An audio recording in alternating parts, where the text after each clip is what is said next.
थप्पड़ वो मारी जा रहा होता है पीछे, वो वीडियो कॉल पे उस बच्चे को दिखा रहा होता है कि ये तुम इसके प्रोग्राम देखते हो और ये मैं क्या बताऊँ यार।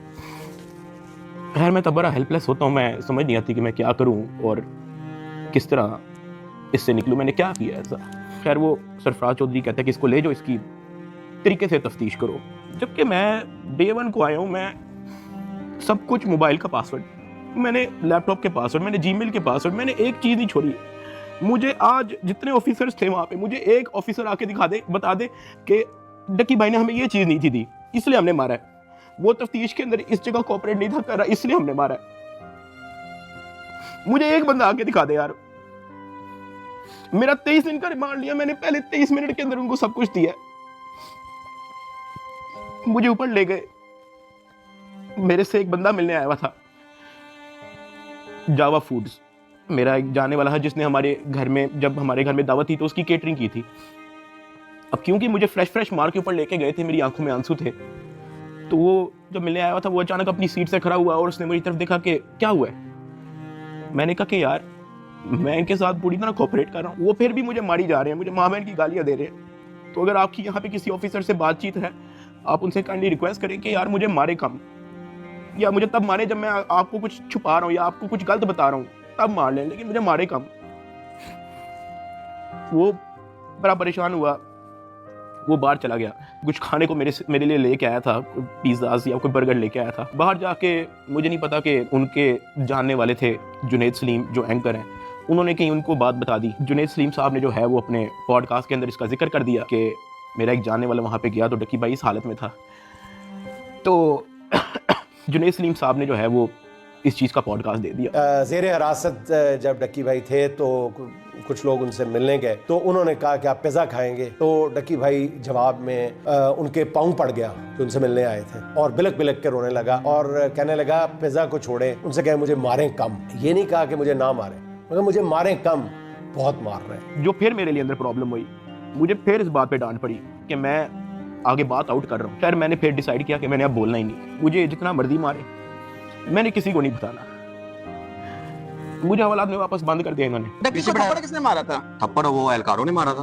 थप्पड़ वाली एडिशनल डायरेक्टर ने भी मारा था, मैं आपको बताता हूँ जी। डक्की भी आगे बताएगा कि मुझे चपेड़े किसने मारी थी, और वो बेचारा एक बात कहता था कि यार मुझे मारो ना, मैं कॉपरेट तो कर रहा हूँ, मुझे मारो ना। जब इसको पेश करने लगे थे डक्की को, तो भाई वो आपको बताया था कि मैं इसको थप्पड़ मार के लाया हूँ। हाँ, तो वो थप्पड़ मार के लाए, वो मारते थे इसको। अब मैं आपको बताना चलूँ कि इस पूरी इन्वेस्टिगेशन के दौरान ये जो असिस्टेंट डायरेक्टर शुएब रियाज जो मेरा इन्वेस्टिगेशन ऑफिसर था, उनका जो फ्रंटमैन था, उसको सिर्फ इस काम के लिए रखा हुआ था कि वो मेरे से पैसों की डिमांड करे। उसने तब मेरे से पूछा कि यार तू बेवकूफ है। मैंने कहा क्या हुआ है? कहता यार तेरे पीछे आने वाला कोई नहीं। मैंने कहा यार मेरी फैमिली कभी इन चक्करों में पड़ी नहीं है। तो कहता नहीं तू बेवकूफ है, तुझे समझ नहीं आ रही कि मैं क्या कह रहा हूँ, तुझे अपना मसला नहीं हल करना। मैंने कहा नहीं मुझे नहीं समझ आ रही आप क्या कह रहे हैं। कहता कि तेरा कोई दोस्त पीछे आने वाला, कोई तेरा भाई, कोई तेरा आउट ऑफ कंट्री कोई दोस्त रहता हो, कोई तेरे पीछे आने वाला नहीं। मैंने कहा कि मेरी तो बातचीत ही नहीं है किसी से, तो मैं किसको क्या कहूँ। तो कहता कि ये जो तेरा आईओ है ना, सारी गेम इसके हाथ में, इसने जो लिखना है तेरे साथ वही होना है, तो तू अगर इसके साथ ताउन करेगा तो तेरा मसला हल हो जाएगा। मैंने कहा मैं समझा नहीं आपकी बात। कहता कि भाई लगता है तुझे सारा पैसा कब्र में लेके जाना है, पैसे आप फिर कमा लोगे, आप अपना मसला हल करो। मैंने कहा मैं इन चक्करों में कभी भी नहीं पड़ा, मुझे नहीं पता कि क्या पैसे कितने लगते हैं, क्या होता है, मुझे नहीं पता,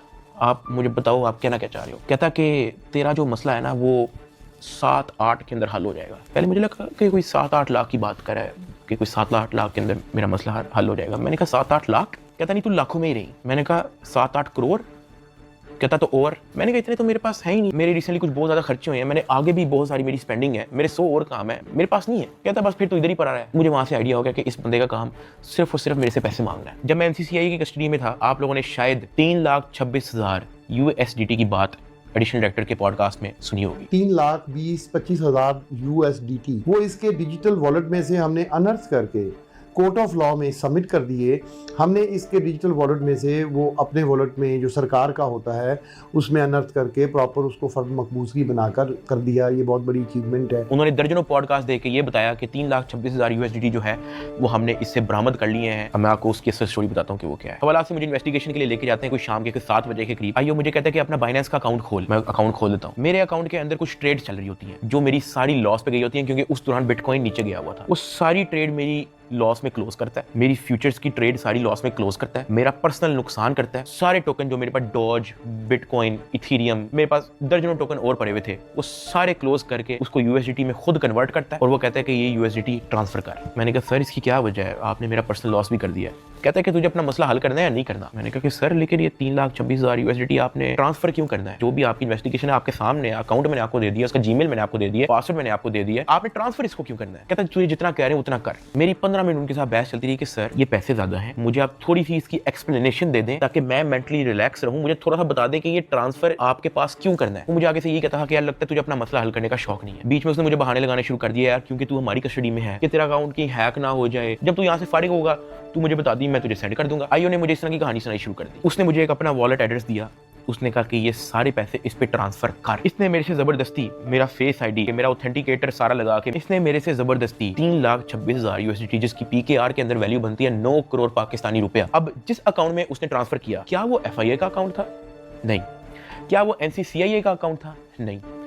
क्या वो पंजाब हुकूमत, सिंध हुकूमत या किसी केपी की हुकूमत या किसी भी गवर्नमेंट के इदारे की हुकूमत का अकाउंट था? नहीं। क्या वो नैब